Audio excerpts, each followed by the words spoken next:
taking over, that's a promise, not a threat. Uppercut, season off top, you stop breathing. I see Valdez in the but before we get to the Valdez fight, we got to talk about the biggest fuck up of this weekend. Fucking Dillian Whyte and his bullshit again. Popping dirty again. A week of this fucking fight, it's like we're about ready to talk about. I blame Eddie Hearn because he's the one who kind of forced this fucking fight on everyone. Fuck that drug cheat. Fuck that drug cheat White. Yeah, giving White another chance that he didn't really deserve or earn, and it's like nobody wanted to see this fight. You could have gone so many different routes, and it's like you forced this fucking fight. And this is what happens. Right, and it was just like, adverse reaction. Now, at this time, we haven't know what he popped dirty for. But, this is his third time popping dirty. The first time was like way back in the early 2010s. He got a 2-year ban.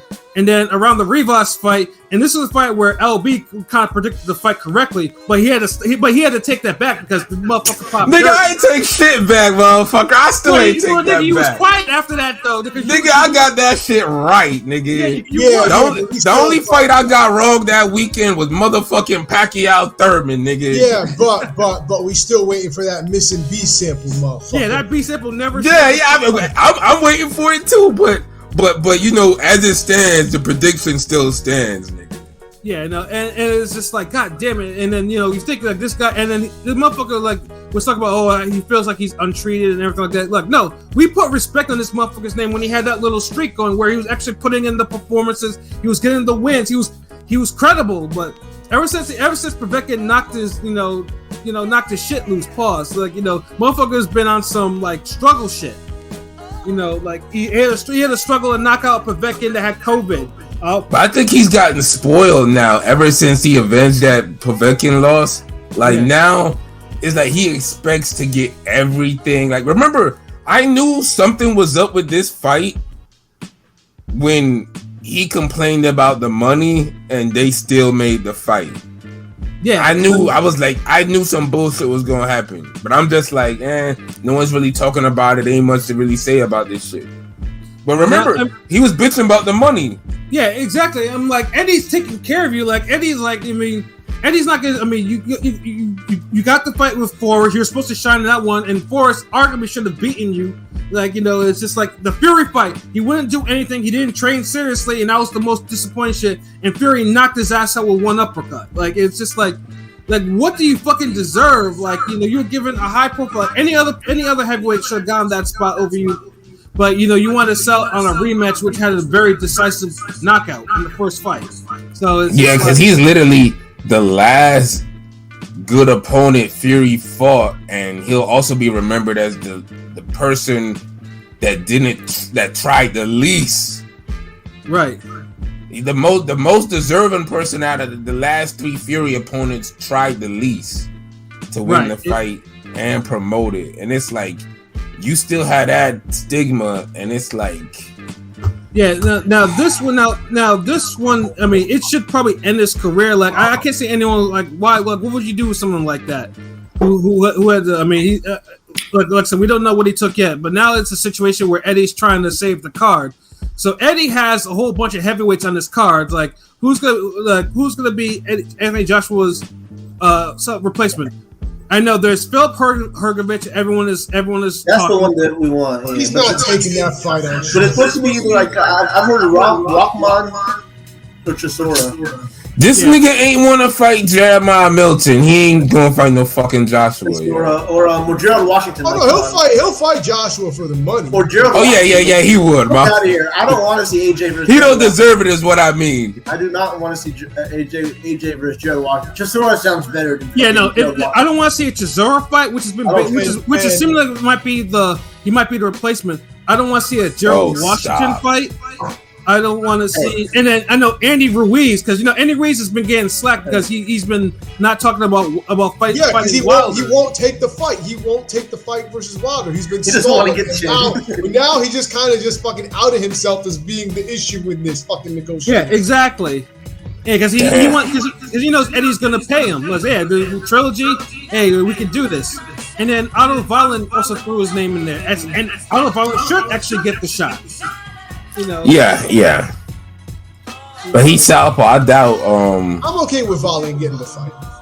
Me too, but I doubt they would want to damn switch to that so fast like that. Yeah, no. So Eddie, it'd be better off with going with Andy Ruiz actually. Yeah, Andy Ruiz. At least you'll have American eyes on the fight because everyone will be like, okay, Andy Ruiz, like, okay, you don't want to fight Wilder, you gonna fight Joshua. Let's see what you're doing. You know what I'm saying? Yeah, and they're tied, and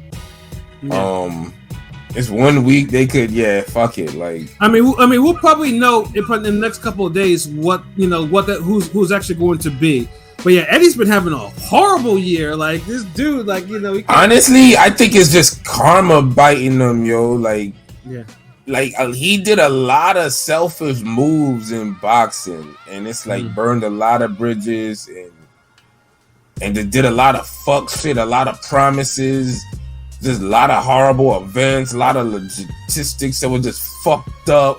Yeah, like I said, I mean his good events are pretty much all accidents. Like they're not like, you look at his card like, oh, this shit's gonna be tight. Like he hasn't had any of those.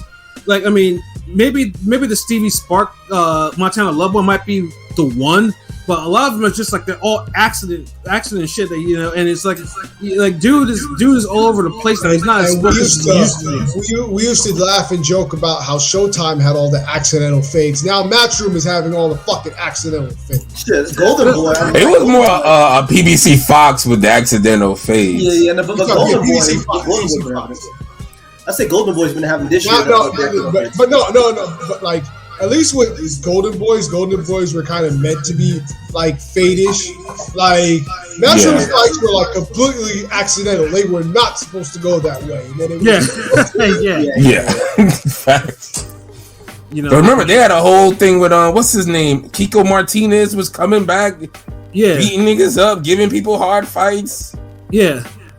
Yeah, so it's just like, Eddie, and the last thing, because Eddie, the last thing Eddie needs is Anthony Joshua to take another unexpected L, because it's just like, all of this, and Joshua's taking L's, and the most times he can't. He didn't do right by a lot of American boxers. I will say this though, I kind of like how Joshua's kind of humbled himself, and he's really like from everything I'm hearing, he's really doing well with Derek James, and they're really doing well together. So. I mean, that's the only that's why I'm hoping that they can actually find, because I want to see what he's actually been doing, because the Franklin fight was a disappointment to me because he didn't look like he wasn't a focused fight for him. So I wanted to see what happened, but like I said, I mean. But really, it all depends on the opponent. Like now, if he fights Hrgovic, if somehow that's then I'd be, because Hrgovic still has a name. Like he's not the boogeyman no more, but he still has his zero. Yeah, he shouldn't be afraid to fight dude like that. Like it's kind of crazy. It's kind of crazy. I will say this, Pat, and I'll just say this from things that I've heard on the inside. Like we might see Joshua going back to mean streak fucking AJ and not trying to be pretty boy AJ, like being a Floyd type heavyweight. Nah, motherfucker, get these guys out of here. I gotta see it. It sounds nice. It sounds nice, but I gotta see it to believe it. Yeah, like facts. Yeah, facts though. So, but yeah, no, it was just like. But then Dillian Whyte was supposed to be that punching bag, at least. But now it's like. Yeah, because I know they should have never tried to reuse that punching bag, like, right. And that's why I blame fucking Eddie Hearn for this. Like, he keep trying to like give a life raft out to damn Dillian Whyte, and it's like Dillian Whyte is done, bro. It's called rematch room for a reason, you know what I mean? Yeah, like this was, and it's like this a rematch room that we didn't need. Right, it didn't need. Joshua didn't need it. So like come on. I mean obviously, if this fight doesn't go through. Then then the card might get canceled, and then we're gonna wait to see if Joshua Wilder pops off in December, January, in Saudi Arabia. What I mean? Yeah. So it's like I don't care. We missed it as Apex, and the Saudi Arabia shit was a little cheap to me. I mean, I'm still gonna watch it and love that fight, but of course, I mean, heavyweight. It's just weird that a fight that Americans and Britons both wanted, neither one gets the home for it, and it's some random fucking place. Right. Right. I don't know. I be feeling a way about certain shit like that.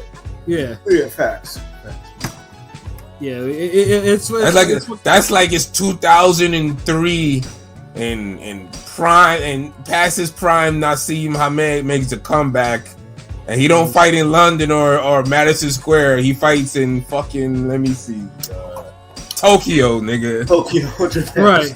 Or Macau, like Top Rank used to be doing. Yeah, just some random, like, oh shit, like really, like. Yeah, but yeah, It like I said, it's disappointing though. But hey, like I said, we'll keep as well as we'll keep our eyes and ears on it and see what happens and see what Dillian Whyte pop for this time. If he tried to be on some big Baby Miller shit, But yeah.